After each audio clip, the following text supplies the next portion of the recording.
The detailed instruction has been published on the Telegram channel of the Consular Department of the Russian Embassy in Turkmenistan, as well as on digital resources of the Russian Foreign Ministry. All the links can be found in the transcript of the briefing. I'd like to once again thank all the countries that have been providing assistance to our citizens so that the latter can easily leave the territory of the countries that are now affected by the conflict. These countries are providing our citizens with their help. They provide assistance. That is exactly what we call a genuine friendship. We don't just cherish that. We will never forget that help and assistance. I would like to especially thank the Turkmenistani side for this colossal help and the real friendly attitude towards Russian citizens. They are saying the same to us, and please, Turkmenistan, accept our deep appreciation. This is the genuine attitude that reflects and highlights the strategic partnership between Russia and Turkmenistan. I will continue to regularly thank all those who provide assistance to our citizens in returning to their homeland. I'd like to stress again that Russia always helps the citizens of those countries who ask for such assistance, and Russia has proved many times that it's ready to help. And remember the COVID pandemic, when our evacuation flights were ready to accept foreign citizens on the same basis, along with the Russian citizens, I mean. So I'd like to thank you very much. We'll never forget this help.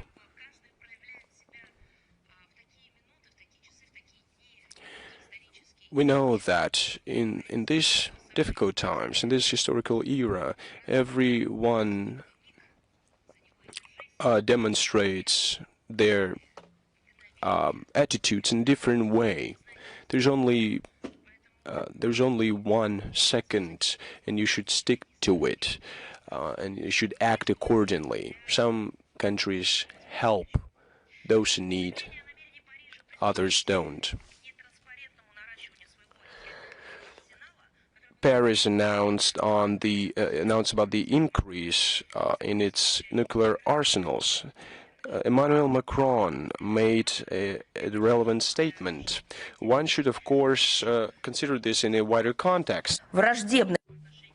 This step, hostile towards our country, and for certain reasons, he decided to remember this rhetoric. It fully aligns with acutely negative trends that have taken shape at present within the framework of activities that NATO countries are pursuing under anti-Russian slogans in the military nuclear sphere.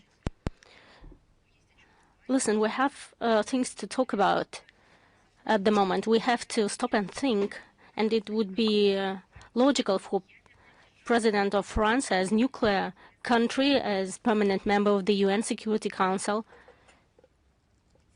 to ask a question or even to announce a call considering the situation in the Middle East, being a witness of the attacks, just to call to stop doing that, to tell about the risks that may arise, and maybe the permanent representative office of France at the IAEA could stick to the only correct position to draw the attention to how they manipulated the issue of Iran nuclear program in order to not to make the world a safer place, but to resolve the momentary issues, to resolve their own problems, to use their eloquency at the international organizations, and to draw the attention to the issue of nuclear blackmailing that is very popular in the recent days. But at the same time, we know the different thing. Macron stated different things, and we took note of that. For some reasons, he decided to focus on his rhetoric abilities on different issues, and previously, in line with the approach of the France, Britain also was embarked on the expansion of its national nuclear arsenal while reducing its transparency. And in accordance with US-British agreements, London will receive, in addition to its existing maritime component, airborne nuclear weapons, delivery systems, and access, with the US consent, to American nuclear air bombs newly deployed on British territory. This will further increase the number of warheads that this country will be able to employ in a potential conflict. At the same time, the traditional policy of NATO countries in this sphere precludes disclosure of the quantitative parameters of US nuclear weapons deployed in Europe.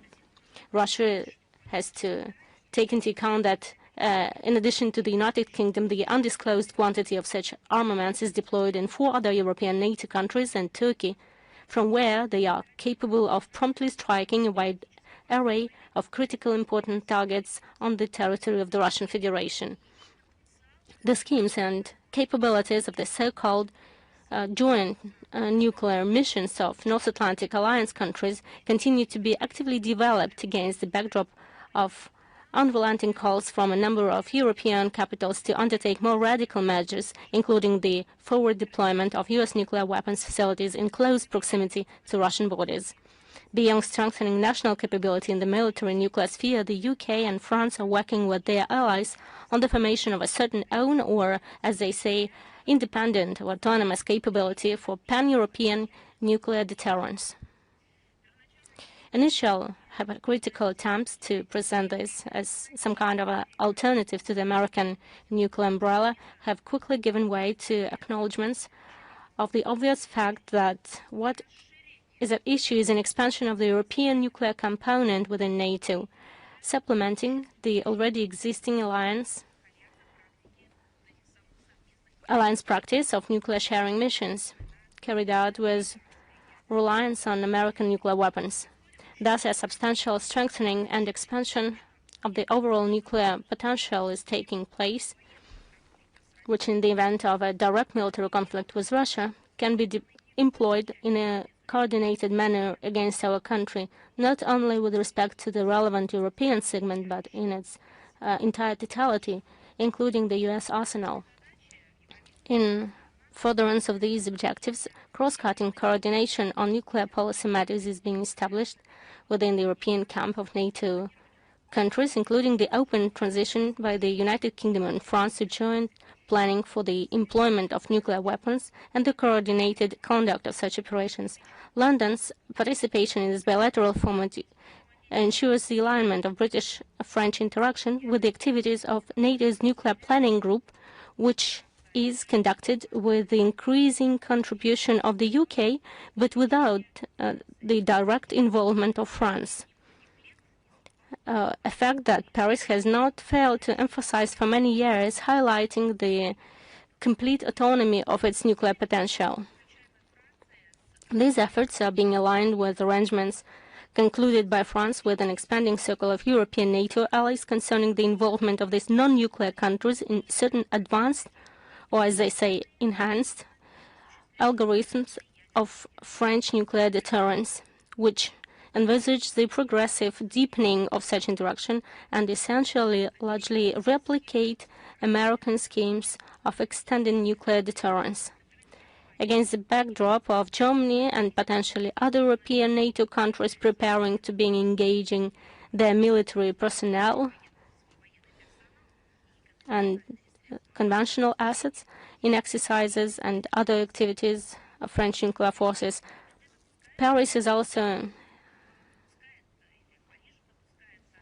admitting the option of subsequently deploying elements of its nuclear potential on the territory of formerly non-nuclear allies. Among other things, The foregoing highlights an increase in the already initially high degree of coordination and interaction among NATO countries on matters of adopting and ensuring the implementation of potential decisions regarding the employment of nuclear weapons against the Common Advisory. From the standpoint of the security interests, the Russian Federation, the fact that our country is traditionally viewed by North Atlantic Alliance as such an adversary is of fundamental significance. This is not only concealed, but is emphasized in every possible way. And this is precisely what announces French leadership. The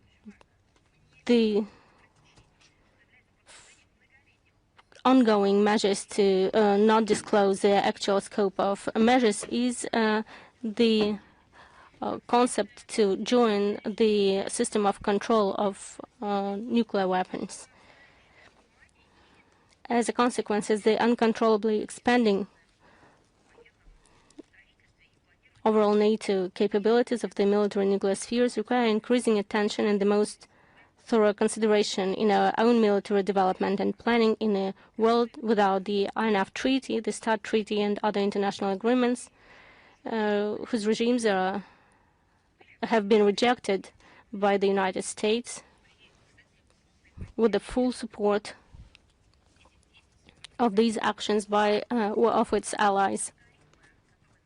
The potential algorithm of control of nuclear weapons that might be developed in future with Russia's participation, provided appropriate conditions are established for this purpose, will require taking into account the factor of the overall NATO nuclear potential. NPT review conference in April-May of this year will take place against the backdrop of actions by all three Western nuclear weapon states that are directly provoking a nuclear arms race.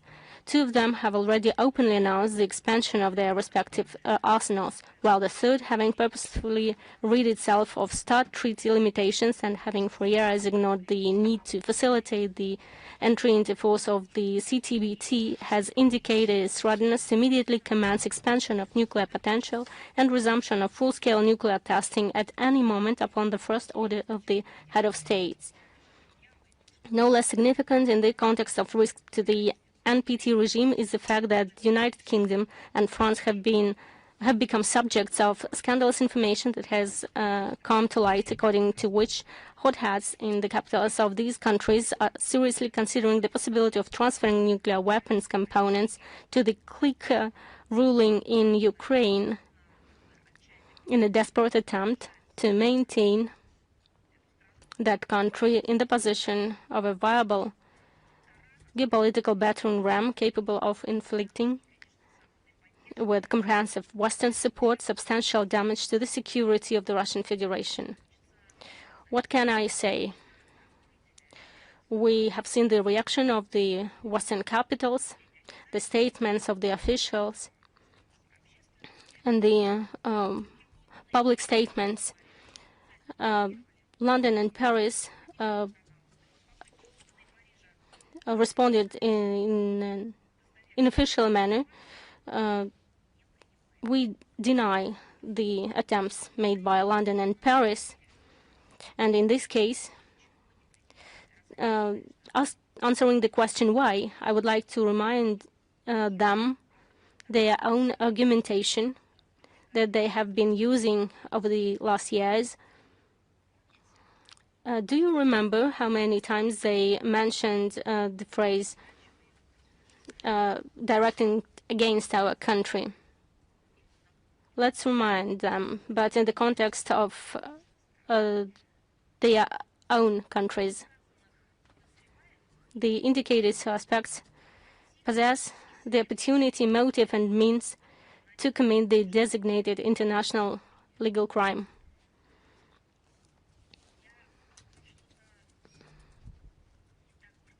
Maybe I misquoted something, but I would like to specify this from UK and French diplomats.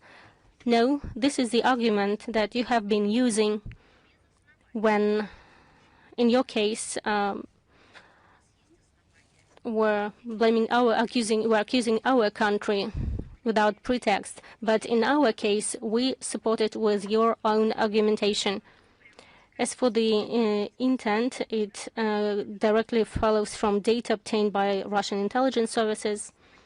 There are no doubts of it. These matters must be examined in the most serious manner during the forthcoming NPT review conference. Now we move on to the situation around Ukraine and the Ukrainian crisis. The Bandera neo-Nazi regime, under the guise of alleged military expediency, continues to violate international humanitarian law, commit terrorist attacks, and vent its rage over battlefield failures on peaceful Russian civilians. The armed forces of Ukraine once again deliberately struck purely civilian targets unrelated to the military-industrial complex, using drones and multiple launch rocket systems, residential buildings, medical and educational institutions, civilian and social facilities. Over the past week, I would like to highlight that we're speaking about the civilians. More than 150 people were injured, including one child. 22 people were killed. All these facts I am disclosing using the examples. In Lubimivka, as a result of shelling on 23 of February, a resident was killed. Then the AFU struck, killing more people. And due to the use of drone and rifles, 5 people were killed and 15, including one child, were wounded.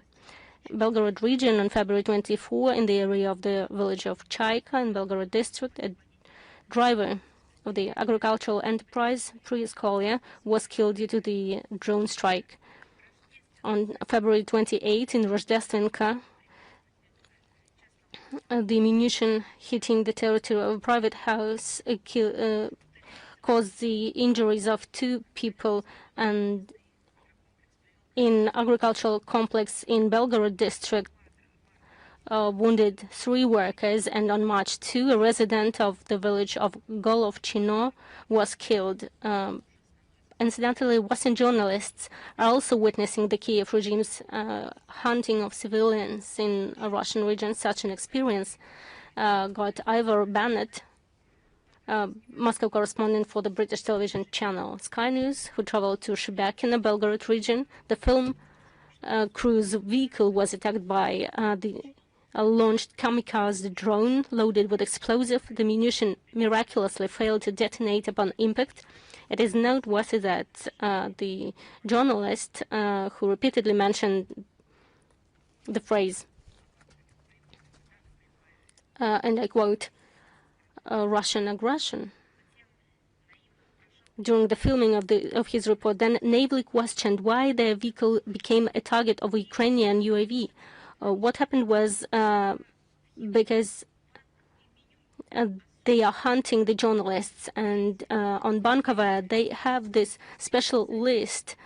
Just have a look at Mirotvorets website, how many victims are enumerated there. This is exactly what they target. And this is not only about Russian journalists, it is affecting all journalists that are not serving Kiev regime. And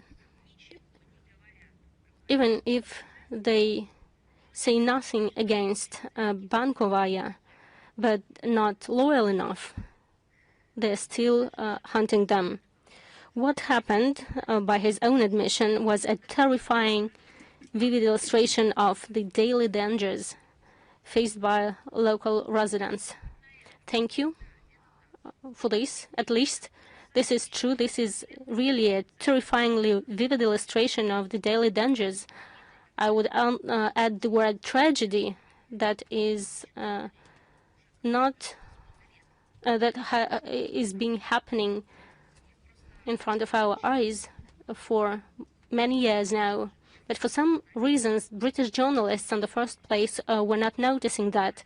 Zaporozhye region on February 23, a drone strike damaged the building of Dnepro-Rudninskaya district hospital, causing damage to the therapeutical department on March 1. On Vasilievka-Berdyansk highway in the area of Chernigovsky municipal district, 2 women were injured in a terrorist attack by the FU, on one of them fatally. LPR on February 24, due to the detonation of the drone in the center of the city of Kremlin, a man was killed and another civilian wounded.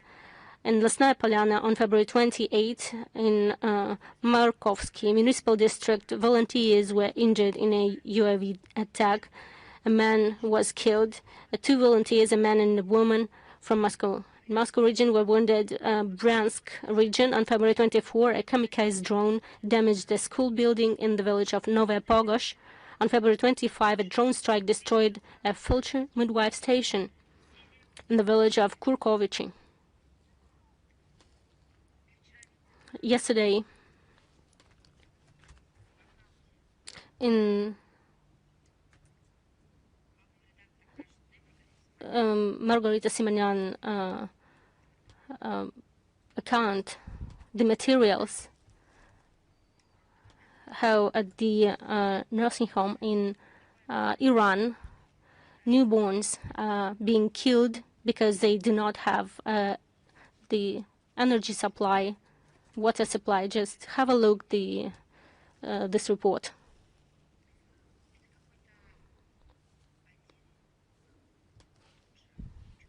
This is one and the same way, just all the same. The negotiations, as guys, the attacks against civilians, killing of civilians. We've been witnessing it during all these years. At the same day, the AFU attacked the village of Istopki in Klimovsky district, hurting 4 people. In Kursk region on February 27, as a result of an airplane-type drone attack on the building of the Karetny Dvor Auto Service Center, an employee was killed. He was only 25 years of age. 3 people were wounded. Krasnodar territory. On March 2, the Ukrainian Nazis subjected the city of Novorossiysk to a massive drone attack. 3 people were injured, including 1 child. Just have a look at how many buildings were destroyed. The private houses, 61 buildings and 41 apartment buildings.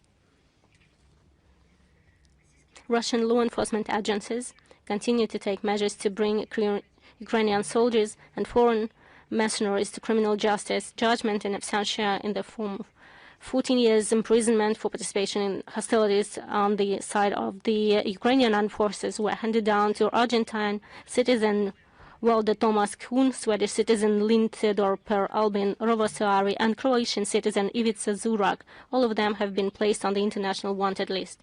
Charges of committing a terrorist attack in Kursk region have been brought against soldier Alexander Levchenko and to Dmitry Kovtun. They took direct part in the armed blockade and holding of districts of Kursk region and were detained during combat operations. The investigation of the criminal case against the militant of AFU, Alexei Petrakov, has been concluded. He killed a prisoner of war, a Russian serviceman, on the grounds of ideological and political hate. In August 2025, he laid down his arms to the Russian armed forces. Petrakov will face the Supreme Court of the DPR. Zelensky, afraid of the reduction in the Western military and financial support, makes every effort to stay in the focus of attention. I don't know what medicines he takes, but some very heavy ones. He said that Kiev is ready to help the countries of the Middle East to combat the Iranian drones.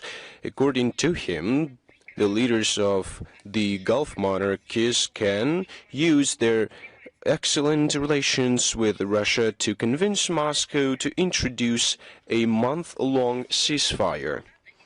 And I quote him directly. I quote Zelensky. As soon as a ceasefire is reached, Kiev will deploy its best operators, interceptors of UAVs to the Middle East to defend the local civilians. That's what Zelensky said. Only one question arises. Is it more about being inadequate, crazy, or is it more about being satanically hypocritical? What civilians is he talking about? He's killing civilians. That's his main goal, to commit terrorist attacks and multiply bloody acts and operations. These are the experts that they are capturing on the streets of Ukraine, taking them from their own apartments and houses. The very people that they open fire at when these people refuse to be bussified.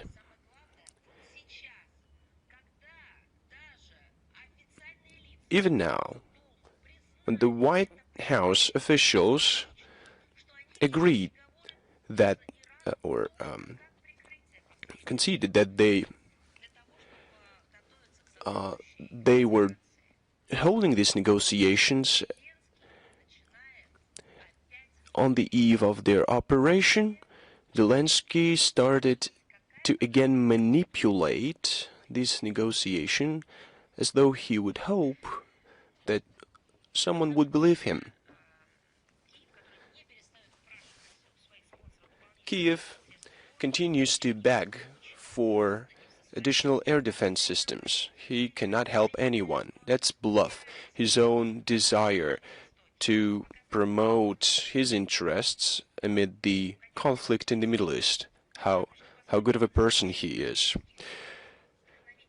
One of the main instigators of the conflict in Ukraine, Britain, supported this initiative of Zelensky. He's a fan of futures. British Prime Minister Keir Starmer said that he intends to contribute to the combat experience of the AFEU and their use in the Middle East. London will help to deploy Ukrainian experts to the Middle East. Yeah, we know how great these experts are in Britain. They only are experts in one-way ticket deployment of experts. They are ready to engage their vessels into another geopolitical escapade. This shows the consumerist attitude of Britain towards Ukrainians. The Ukrainians are being used in the hostilities. Britain is providing the Kiev regime with munitions containing uranium. The Englishmen, you would say, are suffocating this post-Soviet republic till the last Ukrainian. And they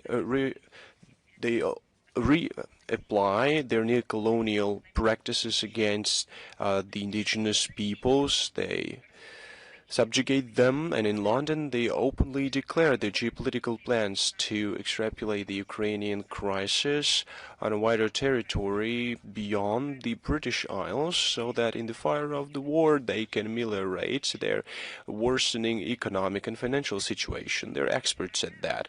On February 24th, British tabloids referring to some unidentified Western persons published information about the presence in Ukraine of British surgeons, physiotherapists and nurses from the United Kingdom. The United Kingdom, I'm referring to you now, don't you want to deploy your military and medical personnel from Ukraine to the Middle East? They're in need of these specialists. It is confirmed that this contingent will teach the Ukrainian specialists the swift evacuation of the injured people is not possible because of a drone threat. They want to rewrite the British regulations regulating their behavior on the battlefield. It will be changed.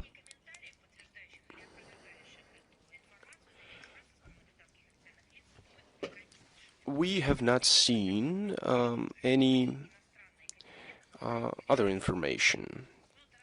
We reaffirmed that any foreign contingent will be seen as a legitimate target for the Russian Federation. The British ones will not be an exception. Zelensky himself, whose military defeat is just a matter of time, if you have any sense, has repeatedly noted unreasonably that he would not mind obtaining weapons of mass destruction. Well, that's exactly what Europe needs and he needs. He said, and I quote him, that he would gladly accept nuclear weapons from Britain. And our special services have reaffirmed that London and Paris work out on a possibility on transferring to Kiev of a Wunderwaffe, a special miracle weapon. And everyone understands why it's done, to help the Russian regime, the so-called regime, flounder. On March 2nd, Zelensky signed, and I'm of course talking about it ironically, it's terrible, he signed a law adopted by Verkhovna Rada that allows for the coercive evacuation of minors from the territories affected by hostilities. Well, you can say that, well, that's kind of okay. You should evacuate children from the battlefield. They are crying or being petulant, but we're talking about a different thing, and it's being done without their parents' consent. That's their favorite policies. I can imagine the scale of the talks and criticism when the world knows or learns about what the Kiev regime is doing with its children. The law has entered into force on March 4th, today. If the children's parents refuse to evacuate, the police have the rights to evacuate the children from the front region and to hand them over to the care facilities. And the parents can be reunited with their children within 6 months only in case if they live in a secure, safe territory. But who is to define whether a territory is safe and secure? Of course, the Zelensky's regime. The decision to evacuate people will be made by the regional and military administrations. Have you seen footages and pictures in which Ukrainian citizens of all nationalities are being bussified and brought to the front? It will not be mothers or wives who will try to defend their husbands. This will be the parents who will be trying to rescue their children from these black holes, from these buses, understanding that they would never see them again. The document that has been adopted does not change anything dramatically. It only gives a legal basis to the practice that has already been rooted in terms of this coercive evacuation of minors. it takes on different forms, shapes, and manifestations. They have different organizations that are engaged in this practice. Phoenix, the Phoenix organization, for example, a non-governmental organization. Ultimately, the destiny of thousands of evacuated children is unknown. What will happen to these children? We remember that back in 2022, Zelensky, in haste, simplified and legally put legally gave a green light to the evacuation of children without their parents' consent. Ukrainian children crossing the border with their family members vanished in European states, and Western representatives were talking about it themselves. They said that a huge number of minors crossed the border. Schools and social facilities record a certain number, but it has nothing to do with the reality. The Northern and Central Europe authorities report on that. It's a doing of mafia. It's an elite grouping that engages in human trafficking. Lolita Express airlines are operating, and people are using these airlines, understanding that to the right or to the left are little kids that are going to be exploited later on, and these children can also become subject to a propaganda campaign about a Russian regime that supposedly stole the Russian children. These children will be killed and presented as stolen children. That's nice food for their crazy minds. How about the laboratories that Pentagon is operating? What is happening in these laboratories? But they responded that you're liars. They said you're liars. But Americans said that it was true themselves. When their legislators themselves said that the network of biolaboratories is huge, and it's working under the guise of the Ministry of Health of Ukraine, and these are Pentagon laboratories. Remember that a couple of years ago, Russia declared that Westerners were doing their utmost to manipulate and conduct experiments involving biomaterial of the Eastern Slavic populations. They're collecting this material, and well, they made a laughingstock out of us. But then it turned out that a huge number of military biolaboratories has been deployed on the territory of Ukraine, and it's been operated as a part of the Ukrainian Ministry of Health. But no, well, everyone stopped laughing at that. And the transplantology was legalized in this way. It was legalized by the Kiev regime. So it's especially cynical when we see the slanderous allegations of the Kiev regime about Russia capturing thousands or hundreds and thousands and 1.5 million of children, but then they changed the number again. Then they started talking about 20,000 children, but then they all could only collect 330 family names that of people that have nothing to do with this case. I would like to reiterate that there is no list containing the names of these children or their family members that we have been provided with, or anyone else has been provided with the name international organization, a recognized international organization. I'm not talking about the freak show within the European, the Council of Europe. I'm talking about international organizations that are recognized and reputable. The only exploit this topic the way they exploit the children themselves. It is evident all the accusations against Russia. It's an attempt of the Zelensky regime to divert the attention from their own crimes against Ukrainian children. Just remember the case about where the Zelenskaya's foundation transported kids to Turkey. These girls were subject to different acts of violence.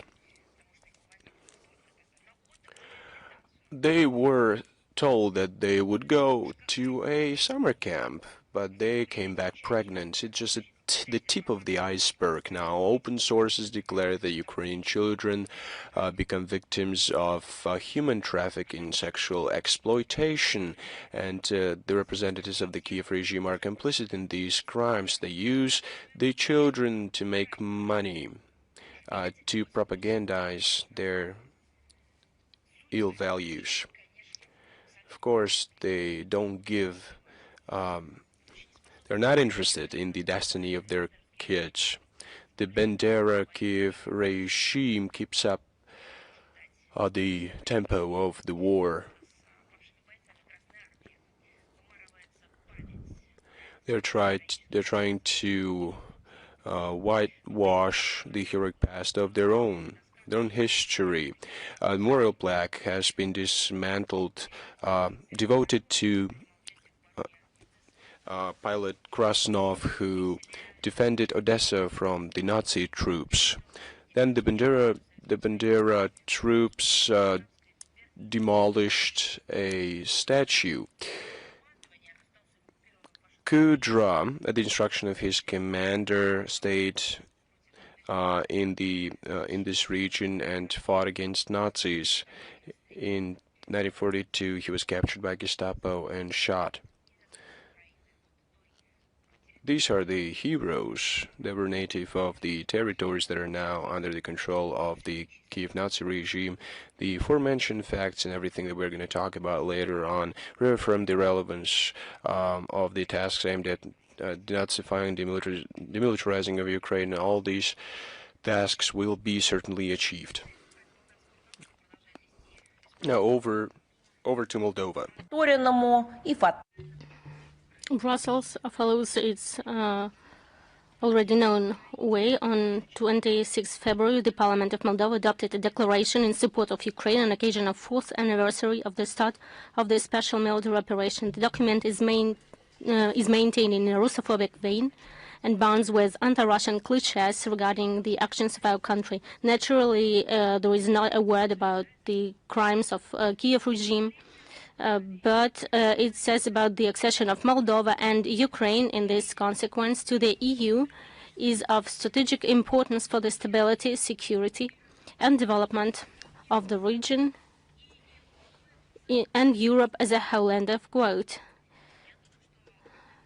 When they were writing this document, they were using the experience of Ukraine, and it is surprising that when the poorest countries, they used to be rich regions of the Soviet Union.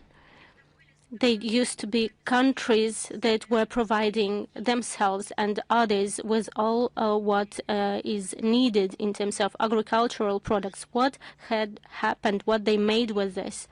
And now these poorest countries of the region, one of them in an armed conflict, can strengthen the security of the old world.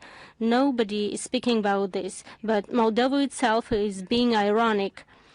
Perhaps only by refusing to join the European Union they can maintain the security of this continent. Against this backdrop, official Chisinau continues to attempt to cleanse Moldova of Russian cultural and humanitarian presence. The situation, the ecclesiastical sphere is taking on an alarming dynamic. We have already commented on the attempted seizure of a church of Orthodox Church of Moldova in the village of Derenei, Kalarashi district. The story has developed further on February 25. The country's Ministry of Culture did not rule out the possibility of transferring 800 churches of the Orthodox Church of Moldova, which have the status of historic monuments, to the state ownership on the basis of a November decision by the Chisinau Court of Appeals, November 2025. Moldovan experts do not exclude that this creates the prerequisites for the subsequent transfer of church property under the management of the Romanian Orthodox Church. The Ministry of Education of Moldova is developing a new concept of teaching Russian language and literature in the country. Experts express concerns that its adoption will lead to a reduction in the hours of study of the aforementioned disciplines in Moldovan schools and the general lowering of the status of the Russian language in the educational system. Given the anti-Russian policy of official Chisinau, there is no reason to doubt the validity of such forecasts. The ban on broadcasting Russian featuring documentary films on military historical themes remains in effect because they supposedly why they cannot show the famous military historical movies there. What is the reason? Because they supposedly promote war. And this is a serious argumentation. I'm not being ironic. The Moldovan authorities themselves have launched a campaign aimed at increasing the attractiveness of military service among young people. And I have a question. Do they broadcast Terminator? Do they promote bad ideas or the aliens when the features extraterrestrial came to visit the country? Does this go in vain of the policy of the authorities of Moldova? And our patriotic movies cannot be displayed there. It's a shame.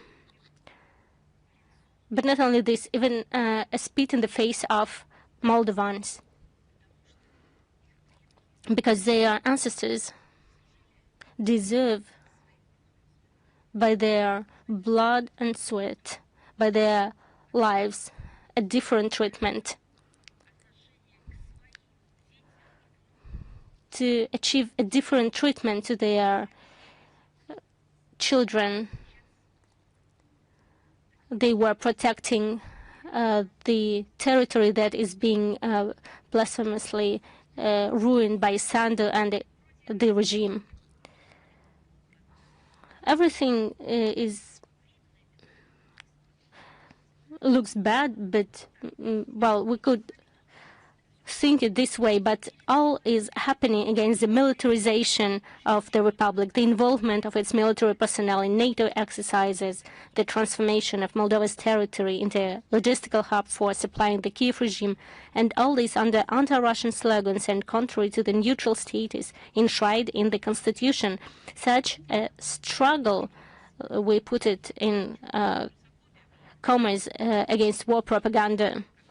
The example of Ukraine has shown what Russophobia in its extreme expression leads to. Moldovans clearly do not wish to follow this path. According to recent public opinion polls, more than half of respondents are convinced that the country is moving in the wrong direction, and more than a third are convinced that in the coming years Russia should become a key partner of the republic in the sphere of economy and security. Perhaps this will at least restrain Sandu from rash steps to please European sponsors who are leading Moldova down a very risky path. If not Sandu, then maybe others would advise her. We are concerned about this continuation of armed clashes on the Afghan-Pakistani border. In recent days, armed skirmishes involving aviation and heavy weaponry have been recorded along virtually the entire length of the border zone inhabited by Pashto tribes. The civilian population is suffering, including Afghan refugees from Pakistan and Iran. Once again, we call upon Kabul and Islamabad to refrain from military confrontation and to resolve these agreements through mutually respectful dialogue. Kosovo. On February 10 of this year, in the Serbian autonomous province of Kosovo and Metohija, the self-proclaimed local authorities in brackets detained and placed in a pre-trial detention facility a Russian citizen and 2 citizens of Belarus on suspicion of committing a criminal offense. What kind of offense they have committed? Maybe black transplantologists that were searching for something and did not succeed, or nationalists. Do you know what kind of crime was announced? Unauthorized crossing of a border checkpoint. So when children are being killed from the point of view of Western ideologies, this is a fight for democracy. But when the border is being crossed of a state that, according to international law, lies within the same place, this is illegal. The office of the Russian embassy in Serbia in Pristina secured access to the detained compatriot and is providing him with all necessary support. Additionally, the request of colleagues from Belarus, the office has requested permission for a personal meeting with the citizens held in the detention facility. So the resolution of the UN 1244 of the Russian Federation, according to this resolution, does not recognize the independence of Kosovo and has no official contacts with it, so cannot provide protection to the interests of Russian nationals who find themselves there, against whom hostile and unlawful actions may be undertaken. We draw attention to the fact that in 2022, the Kosovo so-called government tightened the so-called visa regime for our compatriots, abolishing the previously effective right of entry to the province for holders of multiple entry Schengen visas or resident permits in Schengen zone state. Taking into account the high risks, we once again strongly recommend the Russian citizens refrain from visiting Kosovo and when planning travels in the Balkan region, choose alternative routes. Now we move to OSCE.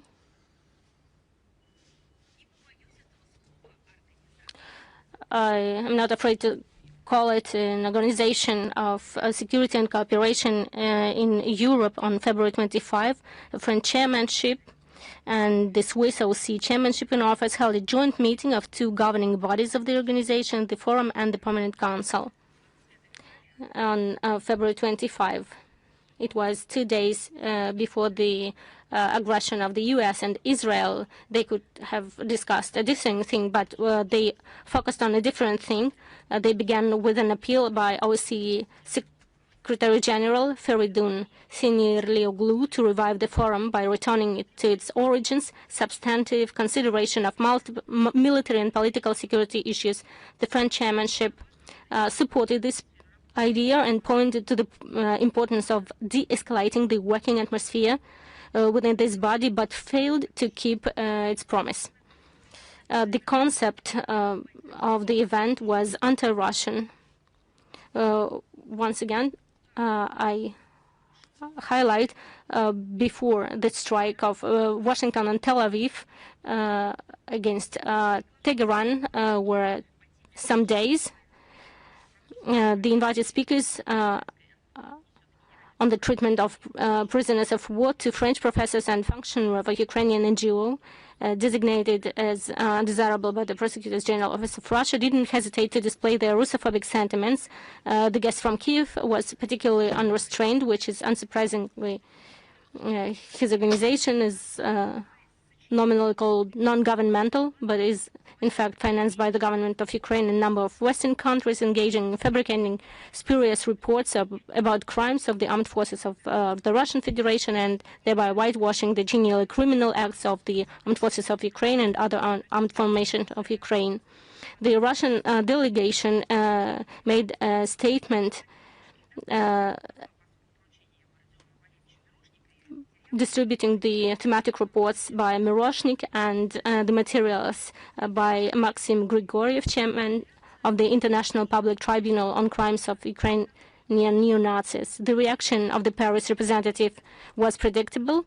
In contravention of agreed procedure, the forum chairmanship attempted to deny the floor to the Russian delegation as well as our Belarusian colleagues under the false pretext of the need to economize the costs of translations, not to translate from Russian into other languages. They were deprived of the right to speak any official OSCE language except English.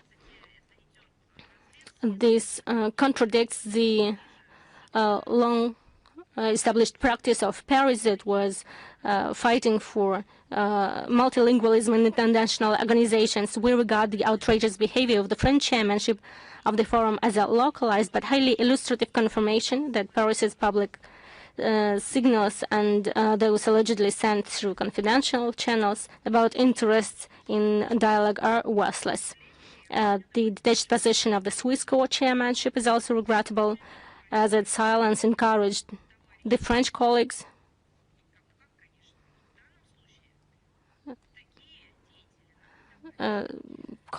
who are not our friends to follow the path initiated in autumn 2024 by the Danish delegation, and which led the forum to a most serious procedural and political crisis. The meeting demonstrated that the French, like a number of their predecessors, EU and NATO countries mainly, in the chair, are not interested in restoring the forum's normal functioning in accordance with its mandate, which is what the OSCE Secretary General was calling for, and that the military political dimension will continue to deteriorate.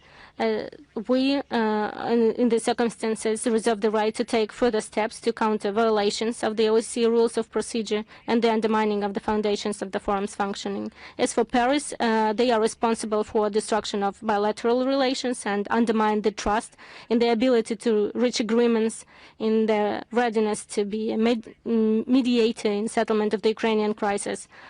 France is developing the idea of Russian threat and is one of the prominent sponsors of the Kiev regime. I've been speaking about their operations and acts against different pretexts. There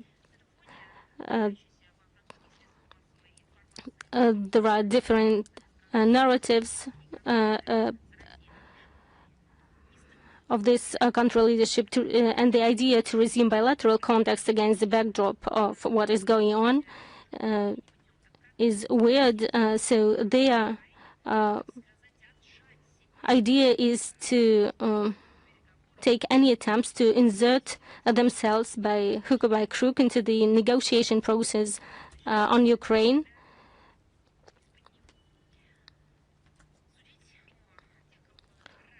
We will judge our former partners not by words but by deeds, and their deeds are exactly as I mentioned.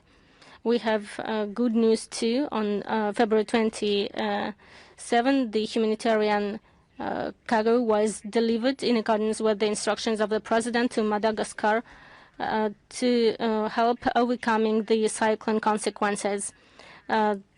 Mikhail Randrianirin, the Prime Minister, Minister of Defense, of Foreign Affairs, and high-ranking representatives of the country participated, as well as the Charge d'Affaires,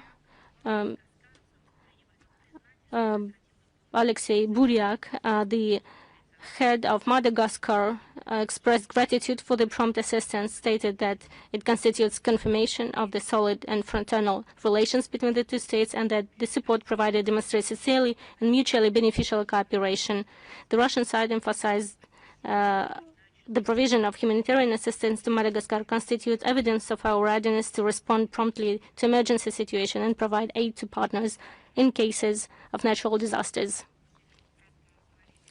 Briefly, we spoke about the war against memorials. It goes on around the whole Europe, the entire territory in Sør-Varanger, in Norwegian municipality. The act of vandalism was committed. The memorial commemorating the liberation of settlement of Naden from Nazi German invaders by the Red Army. During the final stage of the Kirkenes operation and the harsh conditions in the north, Soviet servicemen forced the Naden-Nelve River, and whereupon, on October 27, 1944, the settlement itself was liberated from Nazi occupation. In honor of this event and the heroic feet of Red Army soldiers. A memorial was erected in 1994 on the initiative of the local community, bearing the names of 8 fallen Red Army soldiers. Those countries that so-called European elite used to call non-civilized, where we were, keeps the memory of all those who helped it in the liberation fights for sovereignty, when fighting against the external aggression. Wherever we go, we sometimes see that it's hard to go there.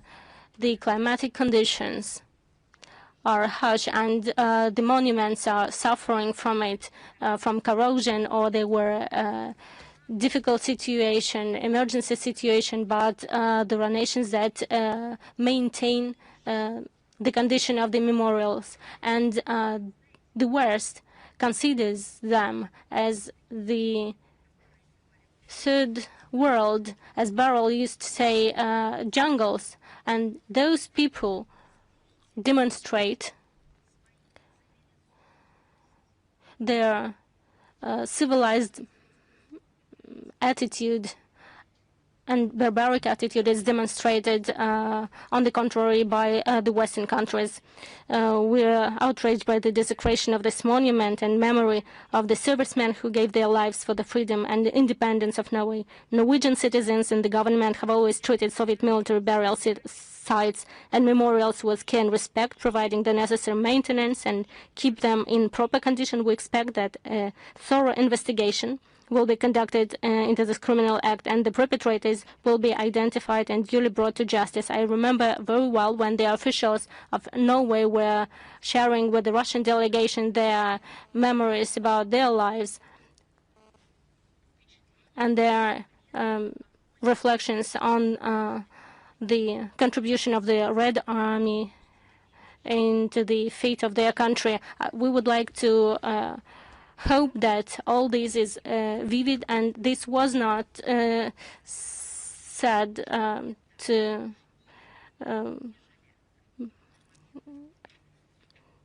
please the situation.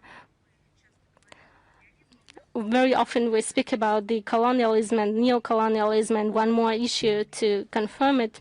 In many our theses, we speak about the historic events, and now let's fill the gap.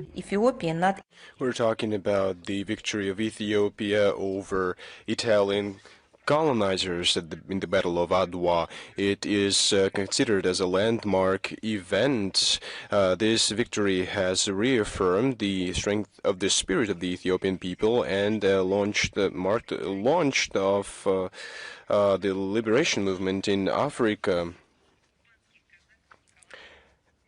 The Russian movement was headed by Leontiev, a Cossack Leontiev, but the role of Russians was way greater. Mr. Leontiev delivered a letter from Ethiopia to the Nicholas II, and he accompanied the Ethiopian delegation that was sent to our country. On the complimentary basis, Russia gave Ethiopia 30,000 rifle, 40 cannons, and participated in the strategic planning of this country. Leontiev was born in the Kherson region. Now it's the Kirovograd region.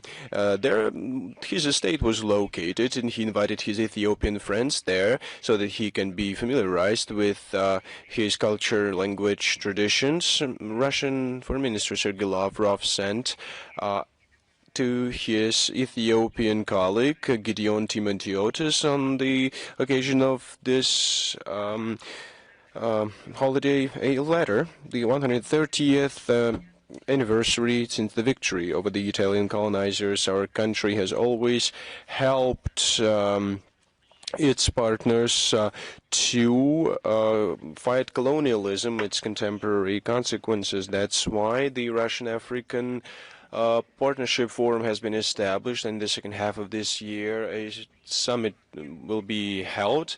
The world has changed since then, and the global south has gained strength. It's demonstrating a great pace of development in economy, technology, science, and I always emphasize the following. The West has always told them that they are deprived of the gene of freedom, but they have demonstrated this gene of freedom to a larger extent than those who found themselves slaves of their own passions and somebody else's will. One of the symbols in the striving towards the modern multipolar world based on the rule of international law, not the imposed collective rules by the West, was the BRICS bloc. The Ethiopia is a member of BRICS. Of course, they will counter this movement. The West will counter that, and we see that. But the movement of history cannot be changed. I'm ready to respond to your questions. Is the International Life magazine with us? Good afternoon, Madam Zakharova. I would like to congratulate you on the International Women's Day. Of course, I'll talk about it at the end of our briefing. Well, as for Belgrade, Serbia feels the pressure from Croatia, Albania, and the non-recognized Kosovo. Can you comment on this comment discussions? 1 year ago, Croatia, Albania, and Kosovo signed an agreement of cooperation in security. A comprehensive set of measures has been taken ever since to establish a sub-regional military bloc, and now we see a practical phase taking place. The main areas the main players of this union want to increase the interoperability of their troops to procure armaments. We're talking about UAVs, air defense systems, anti-tank means, etc. They also intend to establish their own military industrial capabilities. Croatia invited Albania and Kosovo to participate in the industrial military sector of their country. We're talking about rifles, explosives. They are paying special attention to nefarious cyber threats, risks that can negatively affect the critical infrastructure, etc. At the same time, they militarize Kosovo and are trying to integrate this self-proclaimed region into the regional systems. It counteracts or runs counter to the UN General Assembly resolution. One should, of course, we're not just paying respects to the international law. We're talking about practical steps of this matter. Allow me to cite a very simple example to you. It's the same thing as having two lanes, opposing lanes on the road, but there is no fence in the middle, and you always go in a wrong direction. It is a violation of the traffic rules, right? And you might think that nothing is happening, but this would result in deaths and accidents. It's not just a line that divides two lanes on the road. It's not just that somebody painted this line on the road. It's an indication that any violation cannot be justified.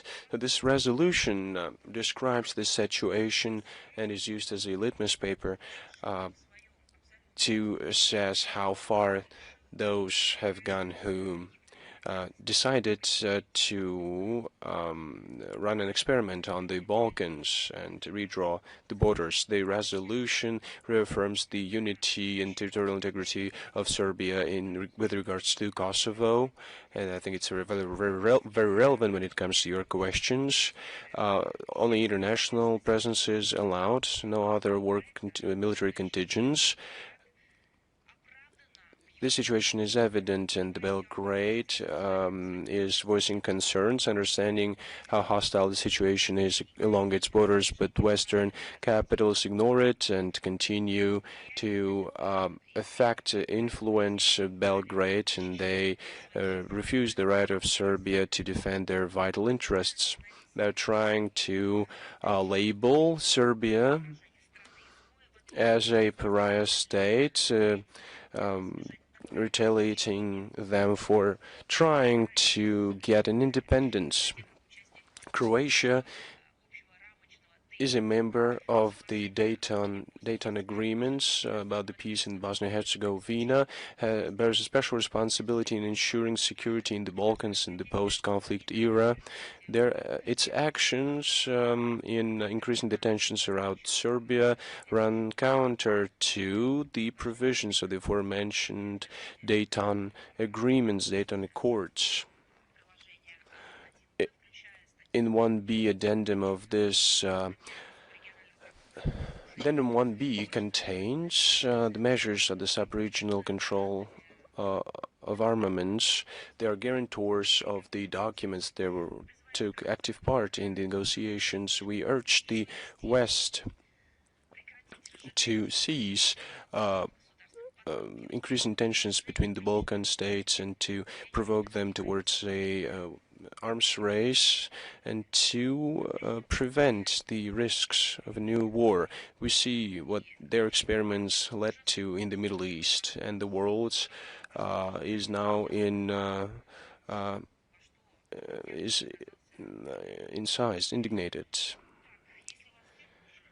If there are more questions, let us move on. Is Lenta Ru with us today? Good afternoon. My name is Sergey. Let me congratulate you on the upcoming International Women's Day, March 8th. We have a question regarding the developments in Iran that affected the post-Soviet space. You talked about it, but let me ask this question again. How would you assess your contacts with post-Soviet republics that have the same borders with Armenia, Azerbaijan, Turkmenistan? When we talk about the return of Russian citizens from the Islamic Republic of Iran, I have a request to our male journalists. Please don't forget that I'm not the only woman here, so please, if you congratulate me, don't forget to congratulate all representatives of the fair half of the population. As far as your question goes, I've talked about it already. The Foreign Ministry of Russia takes all the necessary measures, makes all effort to return the Russian citizens from the Islamic Republic. Our missions in Ashgabat, Baku, Yerevan have published and are still publishing relevant information about the possibility to leave Iran through Azerbaijan, Iran, Turkmenistan, on land, and on the process of crossing the border on land. We are in close contact with competent bodies of the aforementioned states. So to expedite this process, we I talk, namely, with diplomats on a regular basis, and the only thing that I hear from them is are genuine words of appreciation. And they characterize and the results of the contacts with the diplomats and representatives of the aforementioned competent bodies as very productive. The contacts that bear fruits. I think that we can all say that, we can do that, right? Our cooperation can then be used in other situations. As of March 3rd, Azerbaijan hosted 253 civilians, used it as a transit country. 8 people used Turkmenistan as a transit country. This work is now being continued. I would like to ask you to please not focus on words like evacuation and rescuing citizens. Of course, all of these words are legally justified, but we use these words only when we talk about providing assistance to our citizens in returning home. It is important because people try to understand what these terms are all about, but I use these words to demonstrate how the process of returning our citizens to their homeland works. As far as the methodology and the status of the citizens goes, that's all different. The Russian side, let me reiterate it, and that's a pleasure of mine to say that, expresses its appreciation to all these countries that I have mentioned for providing help to Russian citizens who found themselves in a dire situation amid the escalation of tensions in the Middle East, and we highly appreciate the readiness of our good neighbors and friends to provide necessary help in organizing the return, the evacuation, and in logistics. Well, when we realize in what situation they have found themselves without anticipating it. Do we have Interfax with us? Good afternoon, Madam Zakharova. Can you hear me? I'd like to second what was said before. Congratulations on the International Women's Day to you and to all the women present. You have already touched upon the situation in Iran already. What's the number of Russians now in the Middle East affected by the conflict? As far as providing assistance to our citizens goes, what's the number of tasks that our diplomats have to address? As far as the exact number of people goes, one can only talk about the data that has been recorded when our citizens turned to our consular departments. When a Russian citizen goes abroad, they can be registered in a consular department, so he provides information about themselves. He becomes part of this information space and receives information in case of emergency. He receives text messages containing information about different events that take place. So the citizen, let's say, engages in a bilateral process of exchanging information with our consular departments. When we talk about short-term visits, whether it's tourism or other types of visits, they focus on their free time, and they do not find it necessary to share these information with our representative offices. They just want to relax, have a nice holiday, and they don't see any necessity in sharing their information with our consular departments. But if an emergency happens, as a rule, you won't know in advance if something like this happens. So these tourists that are on their short-term visits, they're just open their window and see that a new reality is now taking place. And of course, in these cases, it's very useful to keep in touch with our consular departments, because in this case, they would get notifications about what's happening. But going back to your question, I would say the following. One would find it really hard to give exact numbers. According to our assessments, and I'd like to highlight that this just it's not an exact figure.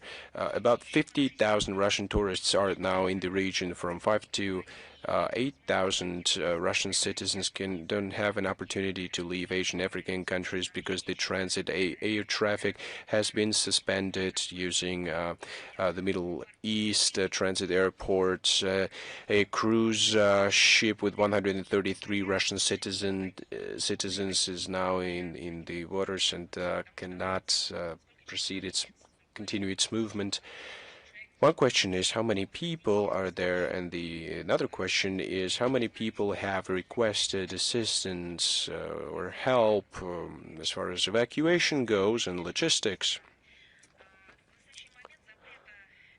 Currently, there is no ban from the Ministry of Economic Development to visit the conflict region, but we urge everyone to not plan any visits to these countries until the situation calms and everything is okay again.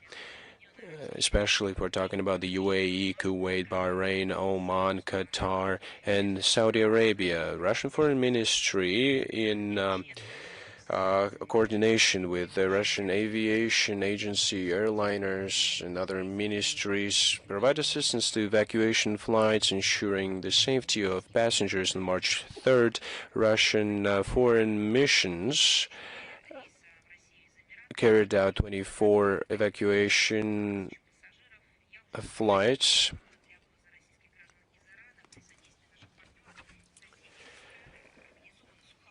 We have our partners have also organized land routes. Azerbaijan, Armenia, Azerbaijan, Russian embassies work 24/7 to inform our citizens on the developments and on new air flights. We publish all the information on our foreign ministry's resources and on the resources of our foreign missions, and we also publish that on the pages, expert pages of our diplomats. So I recommend our citizens to please monitor our accounts in social media. We try to aggregate all the information that we receive to simplify the monitoring process. Some families are not yet united. They have to share information. I think it's very useful for tour agencies and other actors. Of course, one has to take into account all of this. You have to take preventive measures and not visit potentially dangerous areas. Please follow the instructions of local authorities. Go ahead to shelters if necessary, and be guided by recommendations of airliners. And personally, I would add to that the following. I would make the following statement. I'd like to turn a request to everyone who is listening to this. As far as taking photos and videos goes, some countries have a peculiar legislation. It may become a reason for detention, for an arrest, and for claims against our citizens coming from the authorities. So one has to take into account the peculiarities of the legal legislation. The countries of the region, primarily the United Arab Emirates, have certain regulations as far as taking photos and videos goes. Now, many people take photos and videos, but you have to understand what the internal legislation is about regarding these actions, so please do not complicate the situation even further. It refers both to journalists and to normal citizens, to tourists. If that's all, we move on to Anadolu.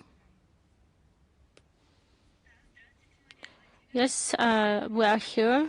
Congratulations on the 8th of March. We had two questions. First, you responded in the first part, and the second on the negotiations between Russia and Ukraine. Do you have a date or the platforms for negotiations? you're aware of our concept. The negotiations are being commented upon, but not as an idea or just supposition, but when the negotiations are really taking place and the delegation composition is set, and the head of it is Medinsky, who is authorized to give information about the negotiations. As for the time and place of the potential next meeting, or we can identify it further, which round it will be, the information will be given later.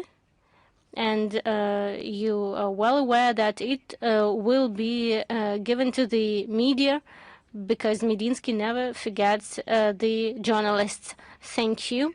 Do we have Ria with us? Yes, good afternoon.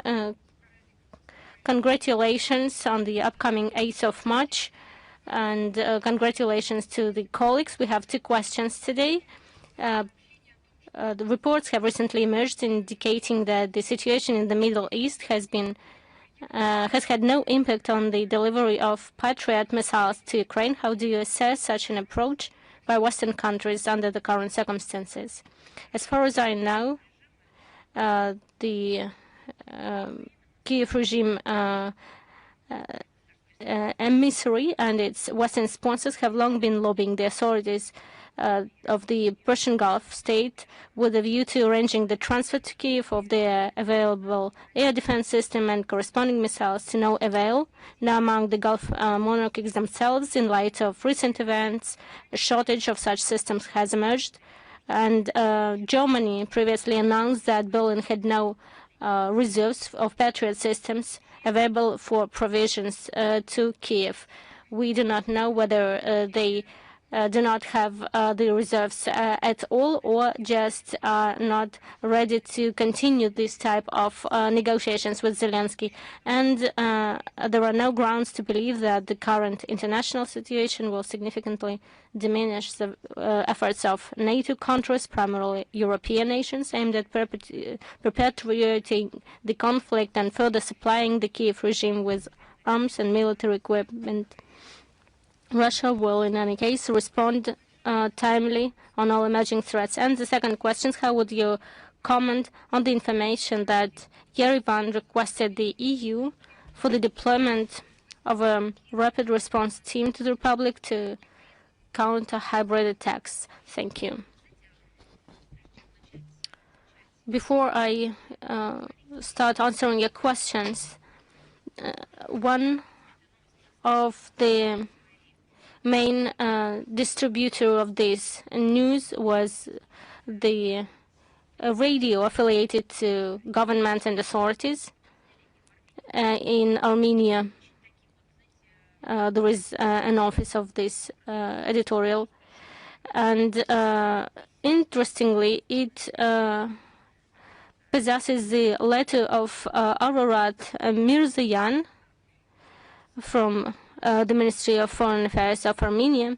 I think this is one and the first of hybrid threats. Among the hybrid threats, maybe they somehow robbed this information from the radio station. As for the essence of the question, the deployment of such a rapid response team, as you said, to the Republic, is a projection of the Moldovan scenario onto Armenia. Journalists from this publication know that last year a European contingent operated in Chisinau to assist the authorities in countering Russian disinformation. And we have witnessed their work in defending democracy. Firsthand, inconvenient information resources and content were simply blocked by these specialists without providing any legal justifications. Democracy were suffering greatly, but nobody just looked at it. Apparently, to ensure freedom of speech desired by Brussels, the information space was purged of virtually everything related to Russia, despite the fact that it was the information needed by the citizens of the sovereign country, but they were deprived of it by the rapid response team. Active experience of other countries demonstrates profound involvement of EU experts during the pre-election period, as well as in the context of a potential constitutional referendum, is unlikely to strengthen Armenian sovereignty. Quite the contrary. We spoke with Ministry of Justice. We note the comment of the Armenian Ministry of Justice that it was not going against the sovereignty, and we also confirming our readiness to send the same group in bilateral contact with the Republic. CIS, we recall, also has the potential to do this, and Yerevan has always the opportunity to approach the Executive Committee of the Commonwealth, and they, I'm sure, would not negate this help. Sputnik. Sputnik is here.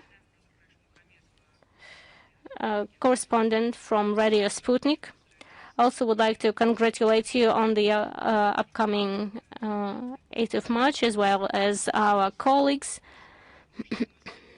One question: can Moscow be a mediator to the conflict between U.S., Israel, and Iran, considering the contribution of our country in resolving Middle East conflicts?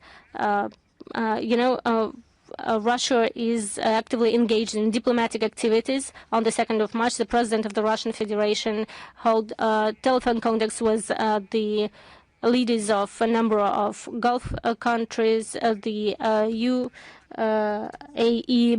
Mohammed bin Zayed, the Emir of Qatar, Al Thani, the King of Bahrain, Al Khalifa, and the Crown Prince, as well as others, to speak about the actual situation. Minister Lavrov also spoke about this with his colleagues. I would like to enumerate on February 28th, telephone call with Iran, then Qatar, UAE, Saudi Arabia. On the 2nd of March, 3rd March, Minister of Foreign Affairs of Iran, Amman, and today these contacts will be continued, and we are going to inform you. As such, the fact of so many contacts is the evidence of active efforts of the Russian Federation to stabilize the situation in the region. If this mediation in some sort, we cannot say no. As for the mediatory efforts as such by our country to help a certain state, I invite you to read the reports of the presidential office after the telephone calls when he says that we never say no when receive the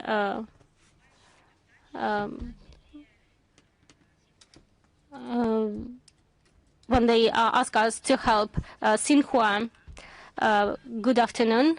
Correspondent of Xinhua, Ministry of Foreign Affairs of Van Yi, discussed with Sergei Lavrov recently the situation in Iran, and said about the position of China of 3 points: stop hostilities, return to dialogue, and jointly fight unilateral actions. How do you assess the position of China? Moscow and China have always followed the position on Iran during all these years or decades. In the joint statement after the summit in May last year, they demonstrated that the two sides are ready to act together to help stabilize peace and stability in the Middle East. But unfortunately, the readiness to compromise is not seen, and we are witnessing the aggression in the Middle East that is threatening to destabilize the situation in general. Russia and China are maintaining cooperation in different bodies, including the UN, and demonstrated the similar positions during the emergency meeting of the UN Security Council on the 28th of February. The exchange of opinions is also conducted on the highest levels. The leaders of our countries recently spoke, and they condemned the aggression, the massive attacks of Washington and Israel against Iran, and called to stop the hostilities, underlined the necessity of political and diplomatic resolution of the conflict in Iran. I can assure you that the foreign agencies of the both countries continue to dialogue closely on the situation in the Middle East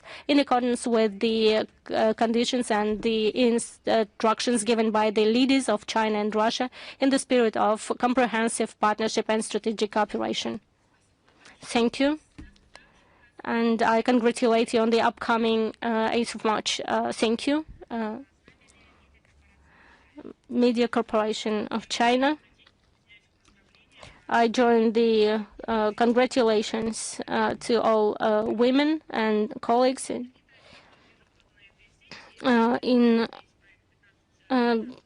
today in China. The annual session of the National People's Congress and the Chinese People's Republic Political Consultative Conference starts about the state planning and the system of 5-year plans is the question, including the cooperation, global geopolitical structure, regional development, and what is the position of Russia during this, what is the assessment of Russia of this 15-year period. It is up to the citizens of China and the government of China, but we always highlight that the Chinese population, the citizens, shall give their assessment to such events and their future implementation, considering the level of confidence and the special relationships that has established with China. We have the opportunity to answer such questions that you ask, and do not consider this as something that would be perceived as interference into internal affairs. We know that such a rhetoric or such acts as interference are unacceptable for us. We treat each other with respect, and for this reason we can easily answer the questions about our internal agenda and our internal development. I would like to quote the President Putin, who said that Russia needs the flourishing and stable China, and China needs a strong and successful Russia. The development, bilateral development, is based on mutual respect and mutual understanding, consideration of interests to strengthen national economies and prosperity of the population of the two countries. Russia is a strategic partner of China and welcomes the development of comprehensive development of the country. We are sure that the decision taken during the meeting will help improve the potential of the Chinese Republic and increase cooperation between the two countries in industrial sphere, in educational and agricultural spheres, in scientific, and of course we're interested in deepening cooperation in transport, energy, financial sphere, intensification of humanitarian linkages between our countries, and we wish our Chinese colleagues a successful celebration of the session of the Council of the CPPCC. Thank you very much. Also, congratulate you on the upcoming 8th of March. Reiter is here. We join the congratulations to the colleagues from our colleagues of the media. And the question is the following. You already answered the question partially when answering the question related to risks of attacks against Iran, and what about the depleted uranium that is located in Iran, and what are the radiological risks? What are your assessment? How high are those risks? Wonderful question.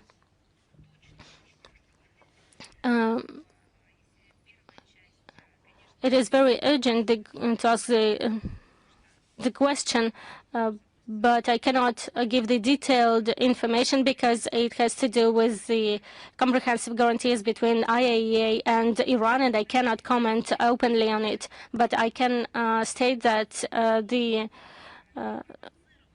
non-provoked American-Israeli aggression against Iran that is accompanied by the attacks against energy infrastructure on the territory of a sovereign state created serious impediments to implement the verification functions in Iran. And of course, we expect that the authorities of IAEA will find the opportunities to respond to lawlessness on behalf of U.S. and Israel, and will give the unbiased assessment to the situation.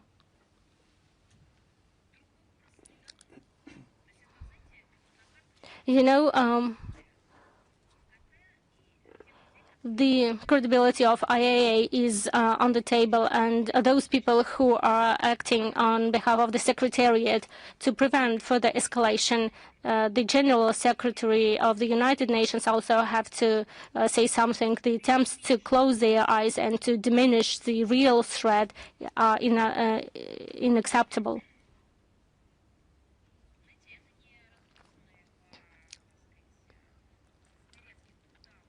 Those are not dead ducks on the ponds, with all due respect to flora and fauna.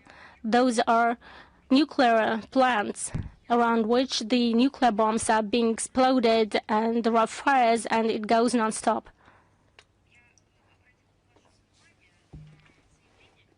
I would like to draw your attention to Rosatom Alexei Likhachev's statement. He said clearly about the situation. He underlined that the nuclear facilities in any case should be the targets of hostilities.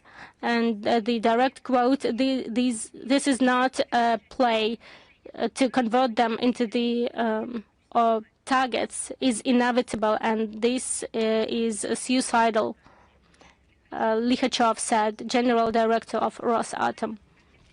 Special attention is given to the situation to nuclear plant Bushehr, and there is a real threat to the nuclear station because there are bombs exploded in a few kilometers away from it, from the line of defense. And we would like to call clearly, echoing the call of Likhachev to be responsible to those parties involved, and we would like to continue distribute this information in all channels available. This situation causes crimes. If Kiev during many years had the permission to strike against the nuclear facilities, and the experts who were granted the task to control the safety of those plants could not identify the direction of the shelling. It means that what is not prohibited is permitted, and it means that this situation is applied to other conditions. all those threats needs the comprehensive response. So It requires concrete steps of the whole international community. If we're talking about concrete steps, let's start with the assessment and a unbiased and objective assessment of what's happening. Just look at what is occurring now. In the Gulf, tankers floundered. Well, who should have suffered from that? These are the countries that have the shore in the Gulf. One day later, the fuel oil was brought with the waves to the shores of world's resorts that are not part of this region. That's my response to your question. Just one day has elapsed, and that's what is happening. This will not end.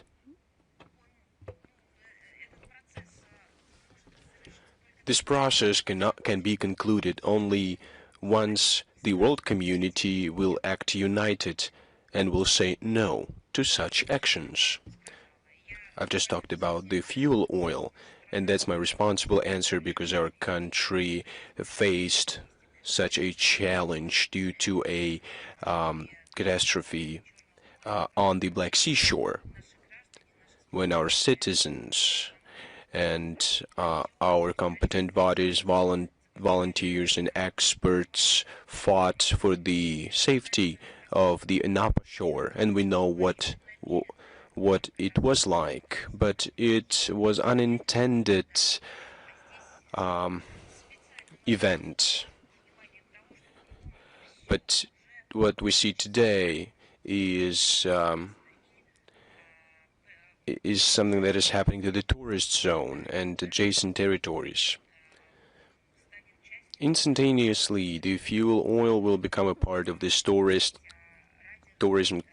cluster, let alone nuclear and radiological consequences.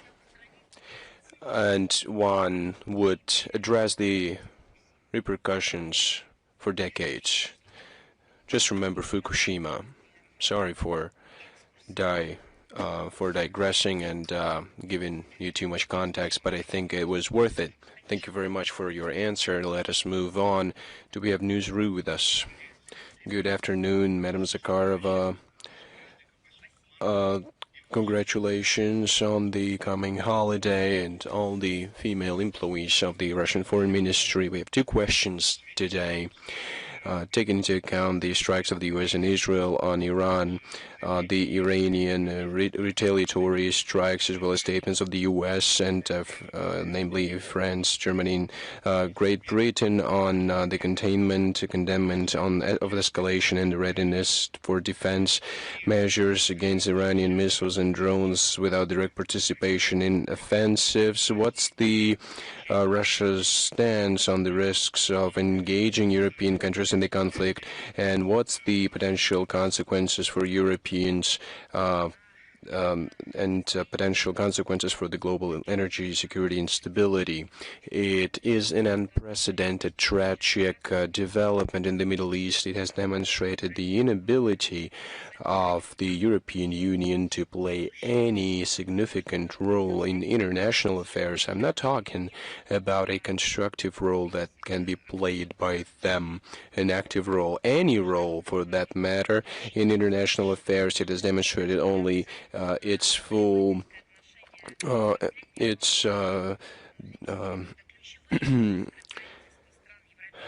its role in the relations with Washington. The officials should have been at their desks because that's what they are supposed to do. They said they stand in solidarity with the Middle East,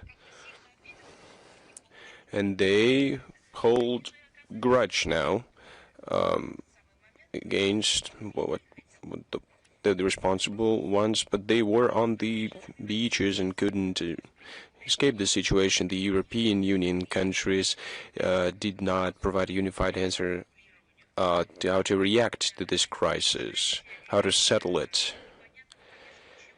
We saw a reaction supporting what? Supporting the bombing of the school, killing of 165 girls. The photo of their tombs indignated those and surprised to the very core those who had seen everything. Instead of expressing sympathy, condolences to the families of the deceased, which everyone could do, regardless of their position, they just did what they did. They joined the collective unconscious. They presented a statement containing a traditional critical remarks against Iran. They did not even mention the US and Israel that initiated an unprovoked act of aggression against Iran. It's the modern interpretation of Hiroshima and Nagasaki. Nuclear bombs were dropped on Hiroshima and Nagasaki, not by the US, they were just dropped from the sky by whomever. The lack of unity does not exclude the possibility that separate members of this community will act on their own, independently defining their role of engagement in the conflict. Of course, we have also noted a flagrant cynicism of Ursula von der Leyen with regard to the assassination of Ayatollah Khamenei. He was a legitimate leader elected by the people of Iran. She said that the people of Iran have now acquired, and I quote her, a new hope for their future. She just justified the physical assassination of a legitimate leader of a sovereign state. We're talking about the annihilation of the supreme leadership and the civilians of this country. Who did she address these words to? To the burial procession that buried the children, that they acquired some kind of a hope, a new hope for their future. What about their old hope? Did they just bury their hope with the children that lay in the ground? It's terrible. One can compare it with what Nazis did during the World War II. Goebbels, Dr. Mengele, gas chambers, purses made of people's skin. It's pumping blood out of children's bodies. These are all similar things. When you see burial ceremonies of children, you start saying that the society has now acquired a new hope for the future. What?